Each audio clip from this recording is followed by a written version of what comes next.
You and I talked at Kobe's memorial. We talked about this summer, about this Hall of Fame induction being another time that we would remember and honor him. And it's going to be such a special moment when it happens. I mean, nobody could have foreseen the challenges the world would be facing after that point. But when this does take place, and you look at Kobe and Duncan and KG, what's going to make that day so unique? Well, unfortunately, what's going to make it most unique, Hannah, is the fact that he's not going to be there, that he's gone. And when you consider his basketball legacy, the five-time champion, the 12 all-defensive NBA team honors, and two-time gold medalist, two-time NBA Finals MVP, scoring champion. I mean, when you consider what he accomplished as a basketball player, knowing that he came into the league with those guys.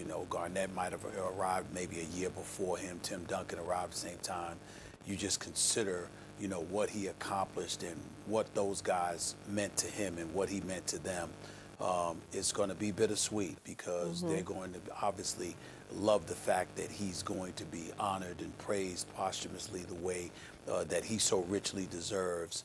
But just like you saw those tears from Tim Duncan, if you know anything about Kevin Garnett, he cried when he heard the news about Kobe Bryant. There's just going to be so many people there recognizing the fact that as great as this class is, something's missing.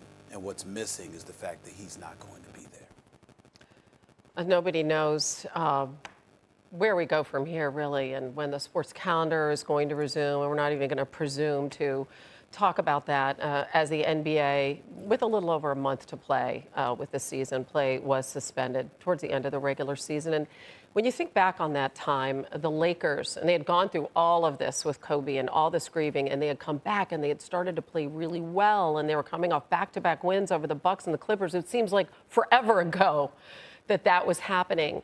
But in your mind, how does the uncertainty of this season maybe affect a future Hall of Famer? LeBron James, his dreams of winning an NBA title, honoring Kobe's legacy, so much that went into this season. Well, it definitely affects him, but the bottom line is if anybody can overcome it, it's LeBron James. To be 35 years of age in his 17th season, playing to the level that he's been playing. He's a top 2 candidate for league MVP honors.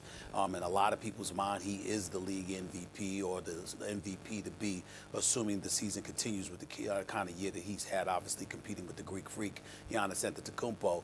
But 35 is 35. 17 years in the league is 17 years. And as we've all learned so abruptly, so harshly on a couple of occasions this year, tomorrow is simply not promised. And so when you look at what LeBron was accomplishing, it would be a shame that this season wasn't completed for him, because I got news for you. The way the Lakers were playing when the season was suspended indefinitely, a lot of people, including myself, believed that the Lakers were en route to capturing a championship. If there was one team that was definitively standing in its way, it would be the Los Angeles Clippers. And one of the things that I religiously say to people is that the Golden State Warriors, before they knew how to win, the Clippers potentially were standing in their way, but got knocked off by the Houston Rockets in 2015. And that's when the run for the Golden State Warriors, the present-day Golden State Warriors, began. If you're the Lakers, to me, the only thing standing in your way is the Clippers. You have to stop them from winning. And if you can do that, you're going to win the championship. So to me, if the Lakers are probably salivating that this season, obviously LeBron, because they recognize the fact that they can win it all, and nobody can deny that. And we will see if they get a chance to do that. Again, nobody knows. In the meantime, Stephen A., as always, great to chat with you. Take care. We'll talk soon. Thanks for watching ESPN on YouTube. For more sports highlights and analysis, be sure to download the ESPN app. And for live streaming sports and premium content, subscribe to ESPN+.